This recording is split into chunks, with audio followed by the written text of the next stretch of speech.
How to add pronouns to YouTube channel.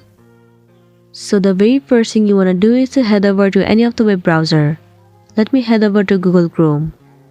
And then you need to open your YouTube on your web browser. Once you're on a specific account, tap on this three dot at the top right corner and then click on desktop site. Well, once you're on your desktop site, tap on your profile at the top right corner and then head over to YouTube Studio. It will redirect you to this page. Tap on this customization icon and then head over to basic information. Over here you'll get to see the option of pronoun, and then you can simply just add your pronoun and you'll be good to go. Well, this feature might not be available to all. Well, you can also see that there is no any pronoun option in my account. It's because it is not available in your country.